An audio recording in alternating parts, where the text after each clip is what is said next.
এখানে তুই কি করতেছিস? আরে ইয়ার, আজকে মে দিবস না, আমি একটা কোম্পানিতে জবের ইন্টারভিউ দিতে যাব, সেজন্যই রেডি হয়েছি। তোকে তো অনেক সুন্দর লাগতেছে।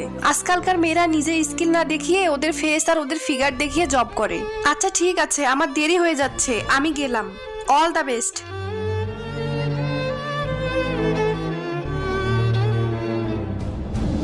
মিস প্রীতি, আপনার সিভিটা তো অনেক ভালো, যেমনটা আমি চেয়েছিলাম, কিন্তু তোমার এটা অনেক বেশি হয়ে গেল না? অনেক বেশি মানে? এর মানে এটাই মিস প্রীতি, তুমি তোমার বুকের মধ্যে ফ্রুটস ঢুকিয়ে দিয়েছো। সো তোমাকে তো দেখতে সুন্দর লাগবেই। সো তুমি যেটা করেছো না, সেটার জন্য তোমাকে চাকরি দেবো না। স্যার, আপনি কিভাবে জানলেন আমি এগুলো করেছি? আমার কাছে তোমার বান্ধবীর কল এসেছিল। হ্যালো স্যার, আমার কাছে একটা ইনফরমেশন আছে। আপনার কাছে একটা মেয়ে আসবে প্রীতি নামে, সে আমার